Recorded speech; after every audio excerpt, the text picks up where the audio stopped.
Ferv, October, evening. I found Thomas Snelling in his house at Bethnal Green, but unhappily he was not in a condition to remember anything. The very prospect of beer which my expected coming had opened to him had proved too much, and he had begun too early on his expected debauch. I learned, however, from his wife, who seemed a decent, poor soul, that he was only the assistant to Smollett, who of the two mates was the responsible person. So off I drove to Walworth, and found Mr. Joseph Smollett at home and in his shirt-sleeves, taking a late tea out of a saucer. He is a decent, intelligent fellow, distinctly a good, reliable type of workman, and with a headpiece of his own. He remembered all about the incident of the boxes, and from a wonderful dog's-eared notebook, which he produced from some mysterious receptacle about the seat of his trousers, and which had hieroglyphical entries in thick, half-obliterated pencil, he gave me the destinations of the boxes. There were, he said, 6 in the cartload, which he took from Carfax and left at 197 Chicksand Street, Mile End, New Town, and another 6 which he deposited at Jamaica Lane, Bermondsey. If then the Count meant to scatter these ghastly refuges of his over London, these places were chosen as the first of delivery, so that later he might distribute more fully. The systematic manner in which this was done made me think that he could not mean to confine himself to 2 sides of London. He was now fixed on the far east of the northern shore, on the east of the southern shore, and on the south. The north and west were surely never meant to be left out of his diabolical scheme, let alone the city itself and the very heart of fashionable London in the southwest and west. I went back to Smollett and asked him if he could tell us if any other boxes had been taken from Carfax. He replied, "Well, governor, you've treated me wery handsome." I had given him half a sovereign, and I'll tell you all I know.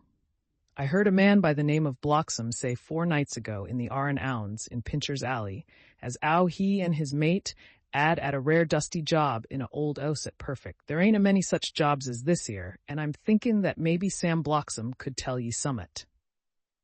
I asked if he could tell me where to find him. I told him that if he could get me the address, it would be worth another half sovereign to him. So he gulped down the rest of his tea and stood up, saying that he was going to begin the search then and there. At the door he stopped and said, "Look 'ere, governor, there ain't no sense in me a-keepin' you 'ere. I may find Sam soon, or I mayn't, but anyhow he ain't like to be in a way to tell ye much tonight. Sam is a rare one when he starts on the booze. If you can give me an envelope with a stamp on it and put your address on it, I'll find out where Sam is to be found and post it ye tonight. But you'd better be up arter him soon in the morning, or maybe you won't catch him, for Sam gets off main early, never mind the booze the night afore." This was all practical.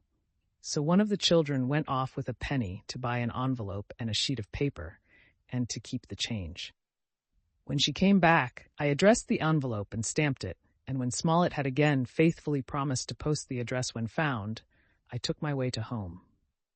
We're on the track anyhow. I am tired tonight and want sleep.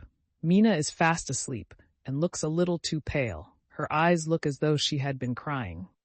Poor dear, I've no doubt it frets her to be kept in the dark, and it may make her doubly anxious about me and the others. But it is best as it is. It is better to be disappointed and worried in such a way now than to have her nerve broken. The doctors were quite right to insist on her being kept out of this dreadful business. I must be firm, for on me this particular burden of silence must rest. I shall not ever enter on the subject with her under any circumstances. Indeed, it may not be a hard task after all, for she herself has become reticent on the subject, and has not spoken of the Count or his doings ever since we told her of our decision. October, evening. A long and trying and exciting day. By the first post I got my directed envelope with a dirty scrap of paper enclosed, on which was written with a carpenter's pencil in a sprawling hand, "Sam Bloxham Corcoran's, 4 Potter's Court, Bartle Street, Walworth. Arsk for the depite." I got the letter in bed, and rose without waking Mina. She looked heavy and sleepy and pale, and far from well. I determined not to wake her, but that, when I should return from this new search, I would arrange for her going back to Exeter. I think she would be happier in our own home, with her daily tasks to interest her, than in being here amongst us and in ignorance. I only saw Dr. Seward for a moment, and told him where I was off to, promising to come back and tell the rest so soon as I should have found out anything. I drove to Walworth and found, with some difficulty, Potter's Court. Mr. Smollett's spelling misled me, as I asked for Potter's Court instead of Potter's Court. However, when I had found the court, I had no difficulty in discovering Corcoran's lodging house. When I asked the man who came to the door for the depite, he shook his head and said, "I dunno him. There ain't no such a person 'ere. I never 'eard of him in all my bloomin' days. Don't believe there ain't nobody of that kind living 'ere or anywheres." I took out Smollett's letter, and as I read it, it seemed to me that the lesson of the spelling of the name of the court might guide me. "What are you?" I asked. "I'm the deputy," he answered. I saw at once that I was on the right track. Phonetic spelling had again misled me. A half-crown tip put the deputy's knowledge at my disposal, and I learned that Mr. Bloxam, who had slept off the remains of his beer on the previous night at Corcoran's, had left for his work at Poplar at 5 o'clock that morning. He could not tell me where the place of work was situated, but he had a vague idea that it was some kind of a new-fangled warehouse. And with this slender clue, I had to start for Poplar. It was 12 o'clock before I got any satisfactory hint of such a building, and this I got at a coffee shop where some workmen were having their dinner. One of these suggested that there was being erected at Cross Angel Street a new cold storage building, and as this suited the condition of a new-fangled warehouse, I at once drove to it. An interview with a surly gatekeeper and a surlier foreman, both of whom were appeased with the coin of the realm, put me on the track of Bloxam. He was sent for on my suggesting that I was willing to pay his day's wages to his foreman for the privilege of asking him a few questions on a private matter. He was a smart enough fellow, though rough of speech and bearing. When I had promised to pay for his information and given him an earnest, he told me that he had made 2 journeys between Carfax and a house in Piccadilly, and had taken from this house to the latter 9 great boxes, main heavy ones, with a horse and cart hired by him for this purpose. I asked him if he could tell me the number of the house in Piccadilly, to which he replied, "Well, governor, I forgets the number, but it was only a few doors from a big white church, or something of the kind, not long built. It was a dusty old 'ouse, too, though nothin' to the dustiness of the 'ouse we took the bloomin' boxes from." "How did you get into the houses if they were both empty?" "There was the old party what engaged me a-waitin' in the 'ouse at Purfleet. He helped me to lift the boxes and put them in the dray. Curse me, but he was the strongest chap I ever struck, and him a old feller, with a white moustache, one that thin you would think he couldn't throw a shatter." How this phrase thrilled through me. Why, he took up his end o' the boxes like they was pounds of tea, and me a puffin' and a blowin' afore I could upend mine anyhow, and I'm no chicken neither.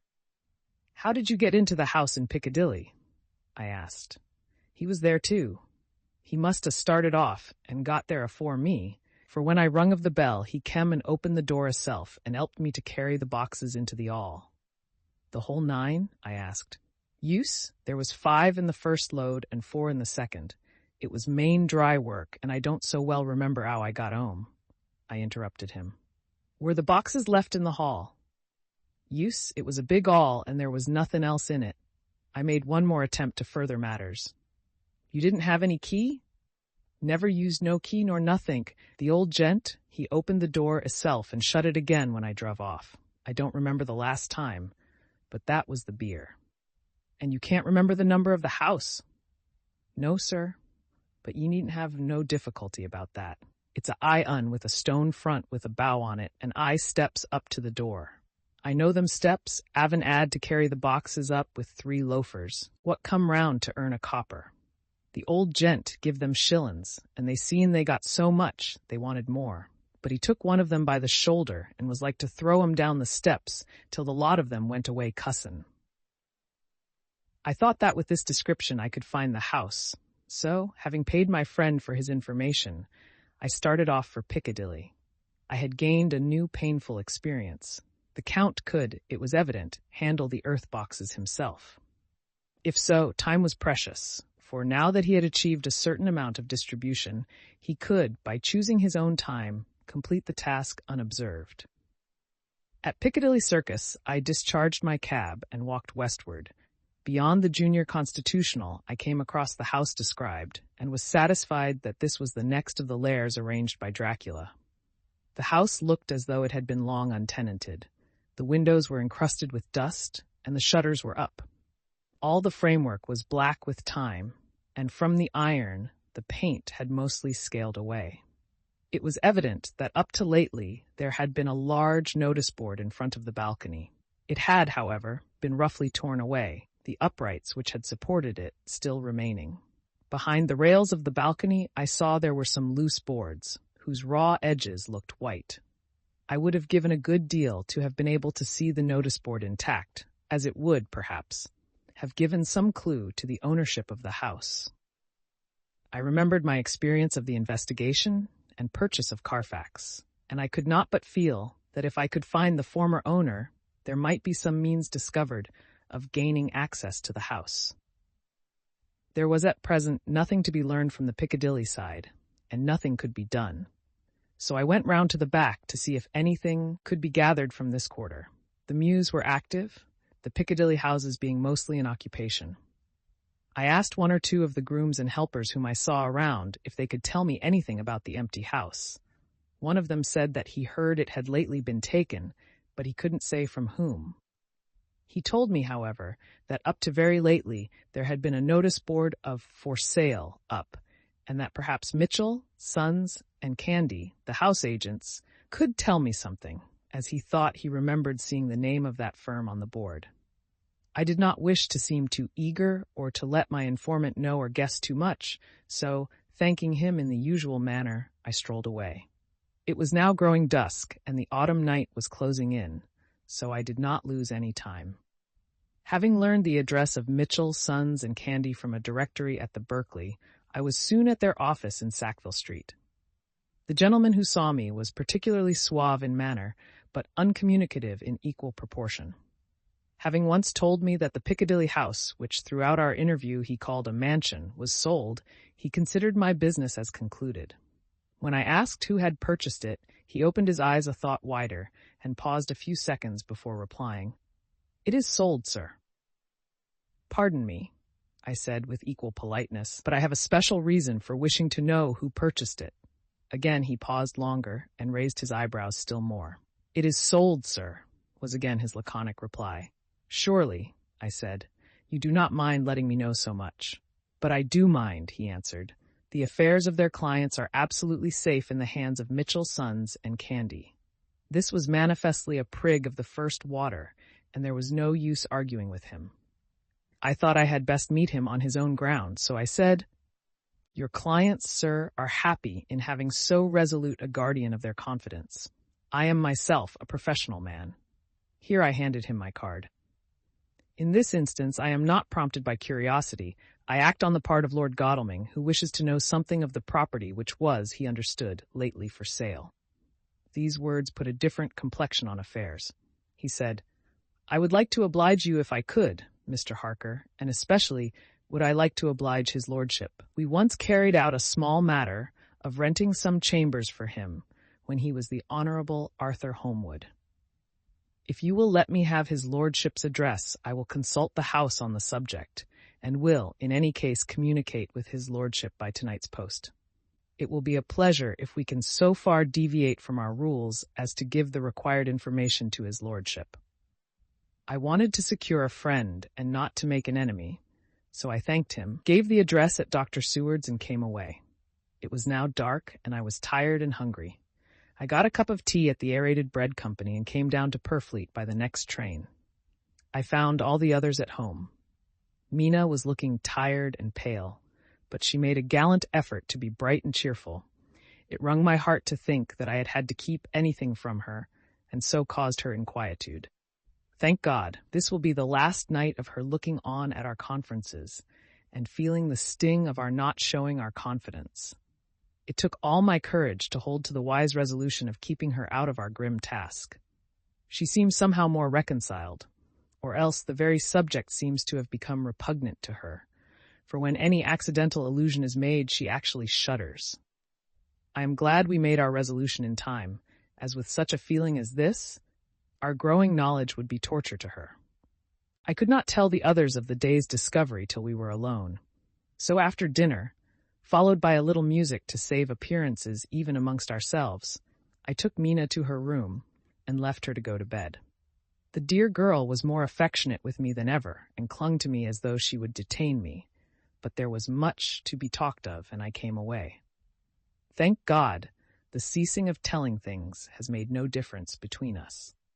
When I came down again, I found the others all gathered round the fire in the study. In the train, I had written my diary so far, and simply read it off to them as the best means of letting them get abreast of my own information. When I had finished, Van Helsing said, "This has been a great day's work, friend Jonathan. Doubtless, we are on the track of the missing boxes. If we find them all in that house, then our work is near the end. But if there be some missing, we must search until we find them. Then shall we make our final coup and hunt the wretch to his real death." We all sat silent a while, and all at once Mr. Morris spoke. "Say, how are we going to get into that house?" "We got into the other," answered Lord Godalming quickly. "But, Art, this is different. We broke house at Carfax, but we had night and a walled park to protect us. It will be a mighty different thing to commit burglary in Piccadilly, either by day or night. I confess I don't see how we are going to get in unless that agency Duck can find us a key of some sort. Perhaps we shall know when you get his letter in the morning." Lord Godalming's brows contracted, and he stood up and walked about the room. By and by he stopped and said, turning from one to another of us, "Quincy's head is level. This burglary business is getting serious. We got off once all right, but we have now a rare job on hand, unless we can find the Count's key basket. As nothing could well be done before morning, and as it would be at least advisable to wait till Lord Godalming should hear from Mitchell's, we decided not to take any active step before breakfast time.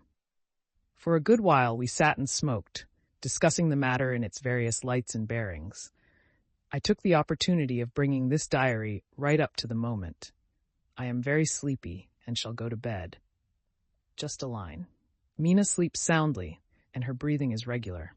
Her forehead is puckered up into little wrinkles, as though she thinks even in her sleep. She is still too pale, but does not look so haggard as she did this morning. Tomorrow will, I hope, mend all this. She will be herself at home in Exeter. Oh, but I am sleepy. Dr. Seward's diary, 1 October. I am puzzled afresh about Renfield. His moods change so rapidly that I find it difficult to keep touch of them, and as they always mean something more than his own well-being, they form a more than interesting study.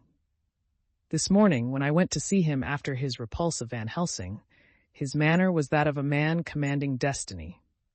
He was, in fact, commanding destiny, subjectively. He did not really care for any of the things of mere earth.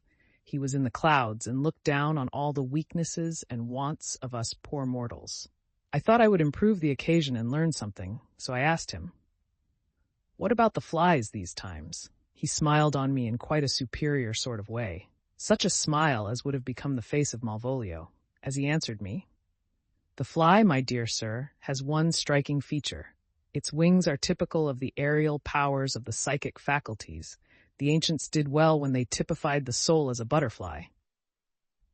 I thought I would push his analogy to its utmost logically, so I said quickly, "Oh, it is a soul you are after now, is it?" His madness foiled his reason, and a puzzled look spread over his face as, shaking his head with a decision which I had but seldom seen in him, he said, oh no, I want no souls. Life is all I want." Here he brightened up. "I am pretty indifferent about it at present. Life is all right. I have all I want.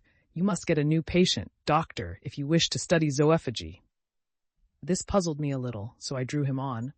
"Then you command life. You are a god, I suppose?" He smiled with an ineffably benign superiority. "Oh no, far be it from me to arrogate to myself the attributes of the deity. I am not even concerned in his especially spiritual doings. If I may state my intellectual position, I am, so far as concerns things purely terrestrial, somewhat in the position which Enoch occupied spiritually." This was a poser to me. I could not at the moment recall Enoch's appositeness, so I had to ask a simple question, though I felt that by so doing I was lowering myself in the eyes of the lunatic. "And why with Enoch?" "Because he walked with God." I could not see the analogy, but did not like to admit it, so I harked back to what he had denied. So you don't care about life and you don't want souls. Why not? I put my question quickly and somewhat sternly on purpose to disconcert him. The effort succeeded. For an instant, he unconsciously relapsed into his old servile manner, bent low before me, and actually fawned upon me as he replied, I don't want any souls, indeed, indeed. I don't. I couldn't use them if I had them. They would be no manner of use to me. I couldn't eat them or... He suddenly stopped, and the old cunning look spread over his face, like a windsweep on the surface of the water. And doctor, as to life, what is it after all, when you've got all you require and you know that you will never want, that is all. I have friends, good friends, like you, Dr. Seward. This was said with a leer of inexpressible cunning. I know that I shall never lack the means of life. I think that through the cloudiness of his insanity he saw some antagonism in me, for he at once fell back on the last refuge of such as he, a dogged silence. After a short time I saw that for the present it was useless to speak to him. He was sulky, and so I came away. Later in the day he sent for me. Ordinarily I would not have come without special reason, but just at present I am so interested in him that I would gladly make an effort. Besides, I am glad to have anything to help to pass the time. Harker is out, following up clues, and so are Lord Godalming and Quincy. Van Helsing sits in my study poring over the record prepared by the Harkers. He seems to think that by accurate knowledge of all details he will light upon some clue. He does not wish to be disturbed in the work without cause. I would have taken him with me to see the patient, only I thought that after his last repulse he might not care to go again. There was also another reason. Renfield might not speak so freely before a third person as when he and I were alone. I found him sitting out in the middle of the floor on his stool, a pose which is generally indicative of some mental energy on his part. When I came in, he said at once, as though the question had been waiting on his lips, What about souls? It was evident then that my surmise had been correct. Unconscious cerebration was doing its work, even with the lunatic. I determined to have the matter out. What about them yourself? I asked. He did not reply for a moment, but looked all round him, and up and down, as though he expected to find some inspiration for an answer. I don't want any souls, he said in a feeble, apologetic way. The matter seemed preying on his mind, and so I determined to use it, to be cruel only to be kind. So I said, You like life, and you want life? Oh yes, but that is all right. You needn't worry about that. But, I asked, how are we to get the life without getting the soul also? This seemed to puzzle him, so I followed it up. A nice time you'll have some time when you're flying out there, with the souls of thousands of flies and spiders and birds and cats buzzing and twittering and meowing all round you. You've got their lives, you know, and you must put up with their souls. Something seemed to affect his imagination, for he put his fingers to his ears and shut his eyes, screwing them up tightly, just as a small boy does when his face is being soaped. There was something pathetic in it that touched me. It also gave me a lesson, for it seemed that before me was a child, only a child, though the features were worn and the stubble on the jaws was white. It was evident that he was undergoing some process of mental disturbance, and, knowing how his past moods had interpreted things seemingly foreign to himself, I thought I would enter into his mind as well as I could and go with him. The first step was to restore confidence, so I asked him, speaking pretty loud so that he would hear me through his closed ears, Would you like some sugar to get your flies round again? He seemed to wake up all at once and shook his head. With a laugh he replied, Not much, flies are poor things after all. After a pause he added, But I don't want their souls buzzing round me all the same. Or spiders, I went on. Blow spiders, what's the use of spiders? There isn't anything in them to eat. He stopped suddenly, as though reminded of a forbidden topic. So, I thought to myself, this is the second time he has suddenly stopped at the word drink. What does it mean? Renfield seemed himself aware of having made a lapse, for he hurried on, as though to distract my attention from it. I don't take any stock at all in such matters.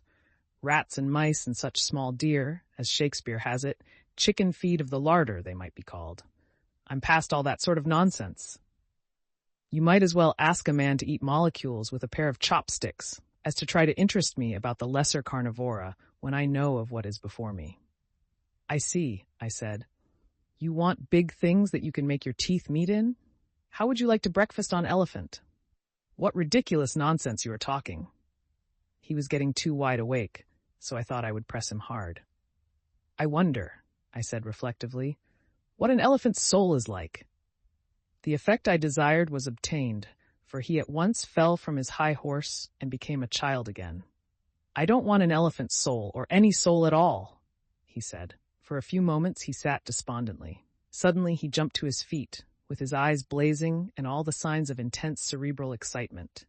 To hell with you and your souls, he shouted. Why do you plague me about souls?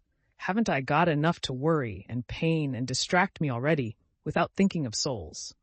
He looked so hostile that I thought he was in for another homicidal fit, so I blew my whistle. The instant, however, that I did so, he became calm and said apologetically, Forgive me, doctor, I forgot myself.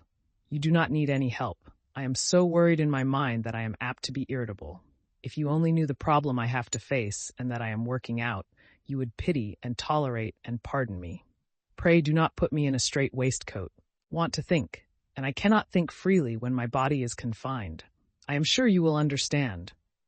He had evidently self-control, so when the attendants came, I told them not to mind, and they withdrew. Renfield watched them go. When the door was closed, he said, with considerable dignity and sweetness, Dr. Seward, you have been very considerate towards me. Believe me that I am very, very grateful to you. I thought it well to leave him in this mood, and so I came away. There is certainly something to ponder over in this man's state. Several points seem to make what the American interviewer calls a story, if one could only get them in proper order. Here they are. Will not mention drinking. Fears the thought of being burdened with the soul of anything. Has no dread of wanting life in the future. Despises the meaner forms of life altogether, though he dreads being haunted by their souls. Logically, all these things point one way. He has assurance of some kind that he will acquire some higher life. He dreads the consequence, the burden of a soul. Then it is a human life he looks to. And the assurance? Merciful God, the Count has been to him, and there is some new scheme of terror afoot. Later, I went after my round to Van Helsing and told him my suspicion. He grew very grave, and after thinking the matter over for a while, asked me to take him to Renfield. I did so. As we came to the door, we heard the lunatic within singing gaily, as he used to do in the time which now seems so long ago. When we entered, we saw with amazement that he had spread out his sugar as of old. The flies, lethargic with the autumn, were beginning to buzz into the room. We tried to make him talk of the subject of our previous conversation, but he would not attend. He went on with his singing, just as though we had not been present. He had got a scrap of paper and was folding it into a notebook. We had to come away as ignorant as we went in. His is a curious case indeed. We must watch him tonight. Letter, Mitchell, Sons and Candy to Lord Godalming. 1 October. My lord, we are at all times only too happy to meet your wishes. We beg, with regard to the desire of your lordship, expressed by Mr. Harker on your behalf, to supply the following information concerning the sale and purchase of number 347 Piccadilly. The original vendors are the executors of the late Mr. Archibald Winter Suffield. The purchaser is a foreign nobleman, Count de Ville, who effected the purchase himself, paying the purchase money in notes over the counter, if your lordship will pardon us using so vulgar an expression. Beyond this, we know nothing whatever of him. We are, my lord, your lordship's humble servants. Dr. Seward's diary. 2nd October. I placed a man in the corridor last night and told him to make an accurate note of any sound he might hear from Renfield's room, and gave him instructions that if there should be anything strange, he was to call me. After dinner, when we had all gathered round the fire in the study, Mrs. Harker having gone to bed, we discussed the attempts and discoveries of the day. Harker was the only one who had any result, and we are in great hopes that his clue may be an important one. Before going to bed, I went round to the patient's room and looked in through the observation trap. He was sleeping soundly, and his heart rose and fell with regular respiration. This morning, the man on duty reported to me that a little after midnight he was restless and kept saying his prayers somewhat loudly. I asked him if that was all. He replied that it was all he heard. There was something about his manner so suspicious that I asked him point blank if he had been asleep. He denied sleep, but admitted to having dozed for a while. It is too bad that men cannot be trusted unless they are watched. Today, Harker is out following up his clue, and Art and Quincy are looking after horses. Godalming thinks that it will be well to have horses always in readiness, for when we get the information which we seek, there will be no time to lose. We must sterilize all the imported earth between sunrise and sunset. We shall thus catch the Count at his weakest, and without a refuge to fly to. Van Helsing is off to the British Museum looking up some authorities on ancient medicine. The old physicians took account of things which their followers do not accept, and the professor is searching for witch and demon cures which may be useful to us later. I sometimes think we must be all mad and that we shall wake to sanity in strait waistcoats. Later. We have met again. We seem at last to be on the track, and our work of tomorrow may be the beginning of the end. I wonder if Renfield's quiet has anything to do with this. His moods have so followed the doings of the Count that the coming destruction of the monster may be carried to him in some subtle way. If we could only get some hint as to what passed in his mind between the time of my argument with him today and his resumption of fly-catching, it might afford us a valuable clue.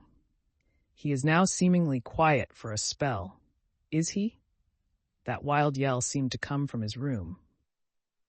The attendant came bursting into my room and told me that Renfield had somehow met with some accident.